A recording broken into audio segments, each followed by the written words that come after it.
এই ভিডিওটা আমার ফেসবুকের সকল বন্ধুদের জন্য, বিশেষ করে যাদের ফোনের ডায়াল প্যাডটা চেঞ্জ হয়ে গেছিলো তাদের জন্য।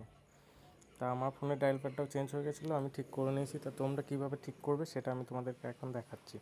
দেখো, ফোনের যে ডায়ালের ইয়েটা রয়েছে, এটা হালকা করে চেপে ধরে থাকবে, অ্যাপ ইনফো বলে লেখা উঠছে। এই অ্যাপ ইনফোটাতে ক্লিক করবে। ক্লিক করার পর এইখানে আমার যেটা অ্যারো রয়েছে, তোমাদের দেখবে 3টে ডট থাকবে। আমি যেহেতু ঠিক করে নিয়েছি সেহেতু আমার অ্যারো দেখাচ্ছে, তাই 3টে ডটে ক্লিক করবে। দেখবে লেখা থাকবে আপডেট আনইনস্টল।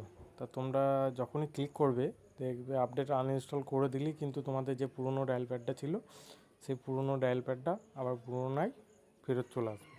যেমন আমার চলে এসছে, আমি ঠিক করে নিয়েছি। তা আবার তোমরা যদি মনে করো ওটা করার পর যে না, আমার আবার এই যে আপডেটের পর যে নতুন ডায়াল প্যাডটা এসছে সেটা করব, তাহলে তোমরা প্লে স্টোরে গিয়ে ফোন বলে সার্চ করবে।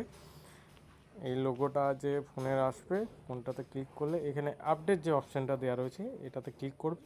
তবে তোমরা যে নতুন আপডেট এসেছিলো ডায়াল প্যাডে সেটা আবার পুনরায় তোমাদের সেটে চলে আসবে। তা ভিডিওটা যদি ভালো লাগে তোমরা লাইক, কমেন্ট, শেয়ার করো। ধন্যবাদ।